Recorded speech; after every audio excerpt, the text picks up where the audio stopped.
កម្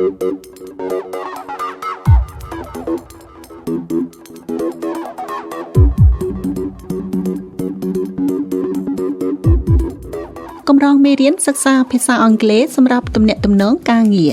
English for Business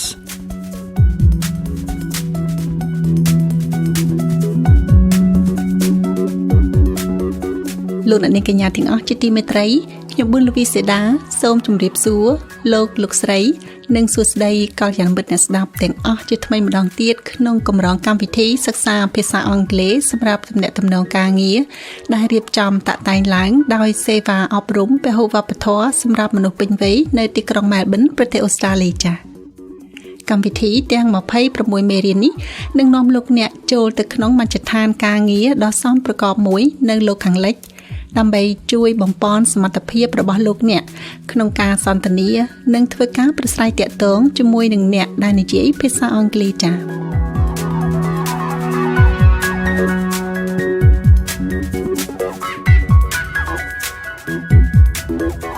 មេរៀនទី25នៅឯអាកាសយានដ្ឋាន Lesson 25 At the airport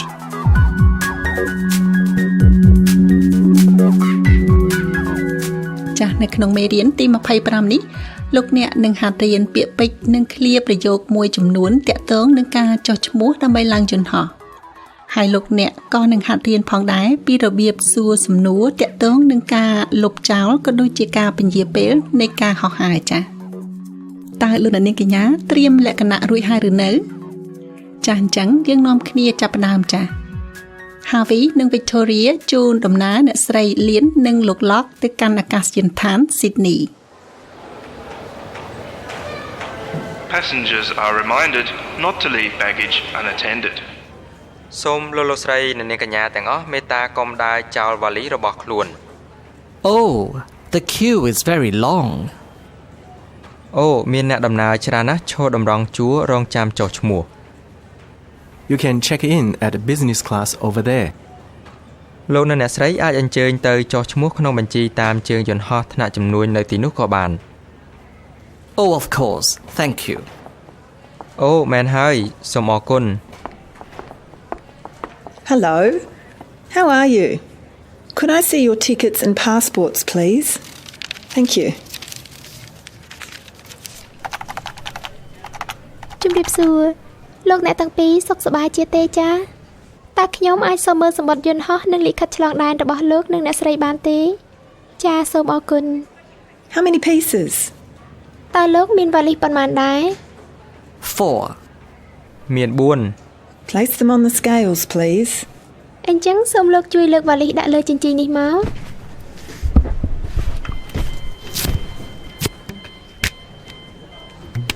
This one could go on as carry-on luggage if you like. វ៉ាលីសមួយនេះអាចយួរតាមខ្លួនបានប្រសិនបើលោកទាំងពីរចង់យកតាមខ្លួន No, it's fine, thanks. មិនអីទេអរគុណហើយចា Your boarding passes and your departure card. Please fill it out and hand it in at the immigration desk.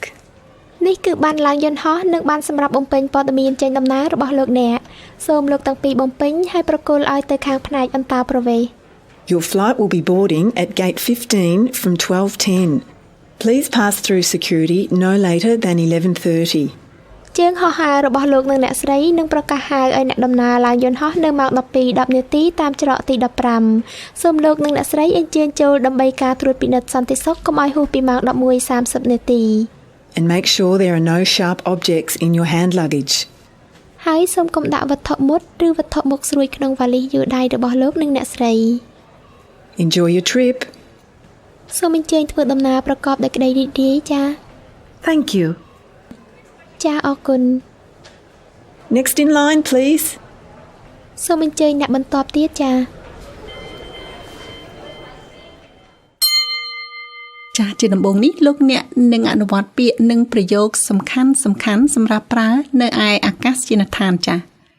លោកអ្នកនឹងបានឮភាសាខ្មែរមុនរួចហើយទើបឮភាសាអង់គ្លេសតាមក្រោយចាស់បន្តមកទៀតលោកអ្នកនឹងមានពេលសម្រាប់ថាតាមពាក្យឬក៏ឃ្លាទាំងនោះឡើងវិញ អ្នកដំណើរ Passenger ជាងហោះហើរ Flight. សម្បត្តិយន្តហោះ Ticket. លិខិតឆ្លងដែន Passport. អីវ៉ាន់ឬវ៉ាលី Luggage. អីវ៉ាន់ឬវ៉ាលី Baggage. អីវ៉ាន់យកតាមខ្លួន Carry on luggage. អីវ៉ាន់យួរដៃ Hand luggage. អីវ៉ាន់ដែលបានឆ្លងកាត់ការត្រួតពិនិត្យរួចហើយ Checked baggage. ព័ត៌មាន Information. បានឡើងយន្តហោះ Boarding pass. បានបំពេញសម្រាប់ការចេញដំណើរ Departure card. សន្តិសុខ Security. អន្តោប្រវេសន៍ Immigration. កន្លែងអង្គុយជាប់នឹងបង្អួច Window seat. ច្រកដើរចន្លោះកន្លែងអង្គុយ Aisle. ក្បាលខ្សែក្រវ៉ាត់ Bulkhead. ចាស់ហើយជាបន្តទៅទៀតនេះសូមលោកអ្នកហាត់រៀនសំណួរសំខាន់សម្រាប់សាកសួរព័ត៌មាននៅឯអាកាសយានដ្ឋានប្រចាំប្រទេសនិងកន្លែងចុះបញ្ជីចេញដំណើរចាស់លោកអ្នកនឹងឮសំឡេងជាភាសាខ្មែរមុនបន្ទាប់មកភាសាអង់គ្លេសចាស់ក្រោយមកទៀតលោកអ្នកនឹងមានពេលថាតាមពាក្យឬក៏ឃ្លាទាំងនោះឡើងវិញតើលោកអាចប្រាប់ខ្ញុំថាបន្ទប់ទឹកនៅឯណាបានទេ Could you tell me where the restrooms are?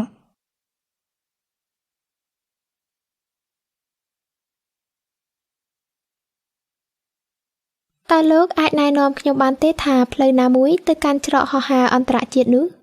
Could you direct me to international departures, please?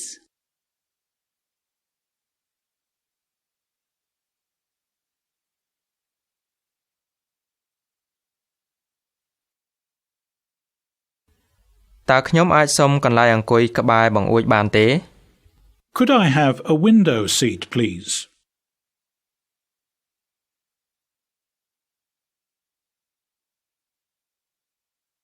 តើខ្ញុំអាចសុំកន្លែងអង្គុយក្បែរច្រកដើរបានទេ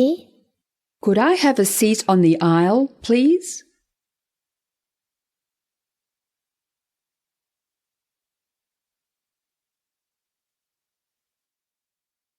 តើយើងនឹងឡើងយន្តហោះនៅម៉ោងប៉ុន្មានដែរ What time will we be boarding?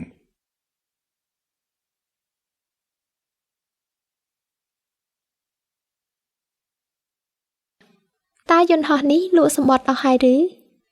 Is the plane fully booked?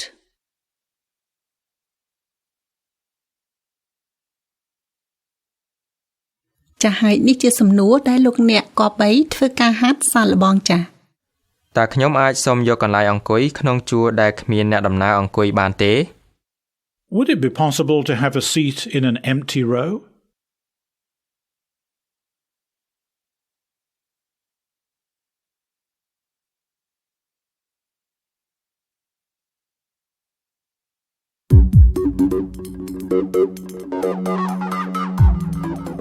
ចាស់លោកអ្នកនាងកញ្ញាព្រមទាំងកលយ៉ាងមិត្តទាំងអស់កំពុងស្ដាប់កម្មវិធីសិក្សាភាសាអង់គ្លេសសម្រាប់ទំនាក់ទំនងការងារផលិតឡើងដោយវិទ្យុអូស្ត្រាលី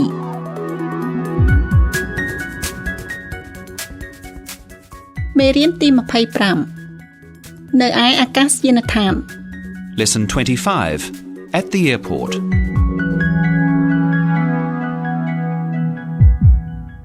ចាស់ហើយលើនេះសូមលោកអ្នកស្ដាប់ដោយយកចិត្តទុកដាក់នៅពាក្យនិងឃ្លាប្រយោគថ្មីៗក្នុងពេលដែលកិច្ចសន្ទនាបន្តទៀតដោយមានការបកប្រែជូនចាស់ Harvey និង Victoria ស្ថិតនៅក្នុងហាងកាហ្វេនៅឯអាកាសយានដ្ឋានជាមួយអ្នកស្រីលៀននិងលោក Locke Asian Airlines announced the cancellation of Flight 345 to Los Angeles due to technical reasons. Will all passengers with tickets for this flight please make your way to the Asian Airlines Information Desk? សេចក្តីប្រកាសលុបចោលជើងហោះហើរដោយសារបញ្ហាបច្ចេកទេស សូមអ្នកដំណើរទាំងអស់ដែលមានជើងហោះហើរលេខនេះសូមធ្វើដំណើរទៅកាន់កន្លែងផ្ដល់ព័ត៌មានរបស់ក្រុមហ៊ុនអាកាសចរ ASEAN Airlines Which flight has been cancelled? តើជើងហោះហើរមួយណាដែលគេលុបចោលនោះ Your flight is still on the board. I'll find out for you. ជើងហោះហើររបស់លោកនៅបង្ហាញលើតារាងព័ត៌មាននៅឡើយទេចាំខ្ញុំសាកសួរព័ត៌មានជូនលោក Excuse me. Could you tell me which flight has been cancelled? សូមអភ័យទោសតើអ្នកអាចប្រាប់ខ្ញុំបានទេថាជើងហោះហើរមួយណាដែលគេលុបចោលនោះ Flight 345 to Los Angeles. ជើងហោះហើរលេខ345ទៅកាន់ Los Angeles. Thank you. អរគុណហើយ Thank goodness. We had a difficult journey here. Our flight was delayed and we missed our connecting flight. អរគុណព្រះជាម្ចាស់ការធ្វើដំណើរមកទីនេះរបស់ពួកយើងមានការលំបាកជើងហោះហើររបស់យើងត្រូវពន្យាពេលហើយយើងបានខកដំណើរក្នុងការផ្លាស់ប្ដូរជើងហោះហើរបន្តទៀតផង Well, it looks like this one will leave as scheduled. មិនអីទេតាមមើលទៅជើងហោះហើរមួយនេះនឹងចេញដំណើរតាមពេលកំណត់ហើយ And it's a direct flight this time. Locke wanted a stopover, but I want to get back to the family. ហើយជើងហោះហើរនេះធ្វើដំណើរទៅដល់គោលដៅតែម្ដងអត់មានឈប់ទេឡុកចង់ឈប់សម្រាកនៅពេលធ្វើដំណើរតែខ្ញុំចង់ត្រឡប់ទៅជួបជុំគ្រួសារកូនចៅវិញ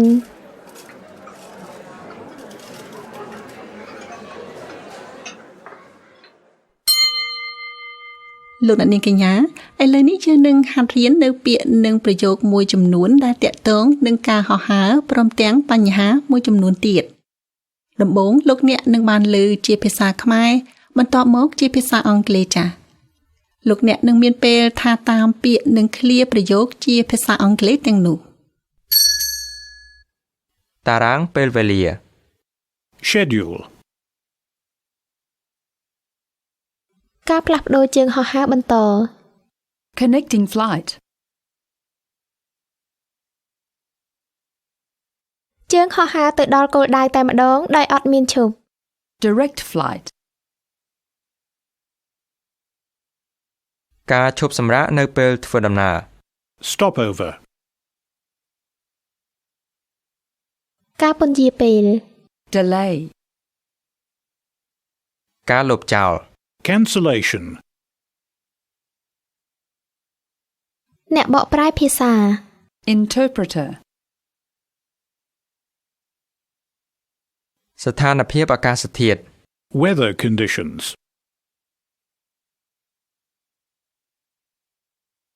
បញ្ហាបច្ចេកទេស Technical reasons.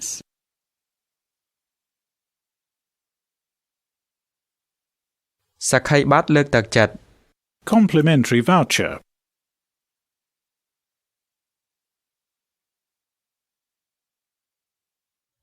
ហើយជាបន្តទៅទៀតនេះយើងខ្ញុំសូមជូននៅកម្រងសំណួរមួយចំនួនក្នុងករណីមានបញ្ហានៅឯអាកាសយានដ្ឋានដំបូងលោកអ្នកនឹងបានឮជាភាសាខ្មែរបន្ទាប់មកជាភាសាអង់គ្លេសចា៎លោកអ្នកនឹងមានពេលថាតាមពាក្យនិងឃ្លាប្រយោគជាភាសាអង់គ្លេសទាំងនោះ តើជើងហោះហើរលេខ321មានបញ្ហាមែនទេ Is there a problem with flight 321?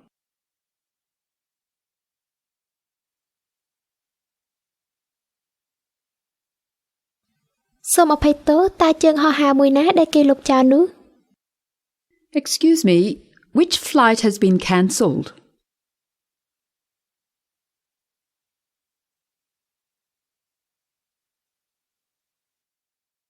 តើយើងនៅតែអាចធ្វើដំណើរទៅទាន់ជើងយន្តហោះដើម្បីបដូរយន្តហោះបន្តដំណើររបស់យើងឬទេ Will we still make our connecting flight?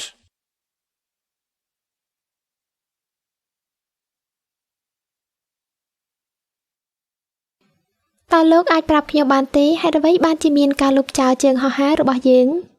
Could you tell me why our flight has been cancelled?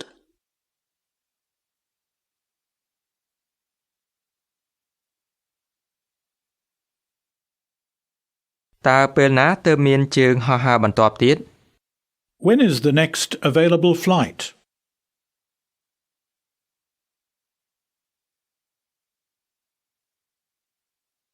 តែយើងអាចប្រើសម្បត្តិញ៉ាំអាហារនេះនៅកន្លែងណាទៅ Where can we use these meal vouchers?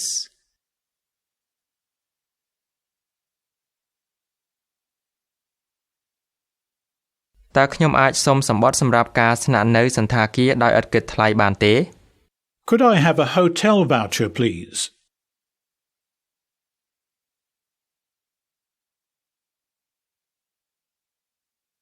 តើខ្ញុំអាចនិយាយជាមួយអ្នកបកប្រែភាសាបានទេ Would it be possible to speak to an interpreter?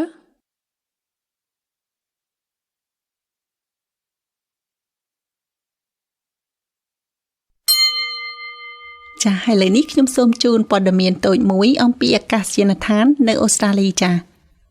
ប្រព័ន្ធ Smart Gate ឬប្រព័ន្ធដំណើរការត្រួតពិនិត្យការឆ្លងដែនដោយស្វ័យប្រវត្តិបានដំណើរការនៅតាមអាកាសយានដ្ឋានចម្បងក្នុងប្រទេសអូស្ត្រាលីតាំងពីខែកុម្ភៈឆ្នាំ2007មកជាមួយនឹងបច្ចេកវិទ្យាថ្មីនេះ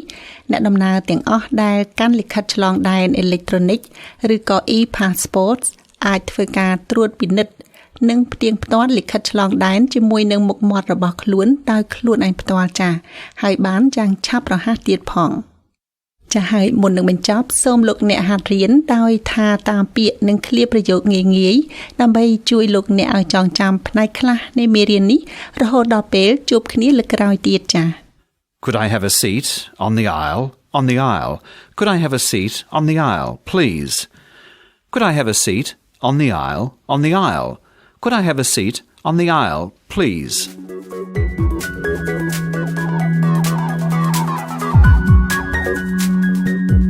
លោកស្រីនិងប្រិយមិត្តទាំងអស់ជាទីមេត្រីមេរៀនទី25នៃកម្រងនីតិសិក្សាភាសាអង់គ្លេសសម្រាប់ទំនាក់ទំនងការងាររបស់វិទ្យាអូស្ត្រាលីឈានចូលដល់ទីបញ្ចប់ហើយចា៎សូមលោកអ្នករងចាំស្ដាប់មេរៀនទី26អំពីការនៅអាកាសយានដ្ឋានជាបន្តទៀត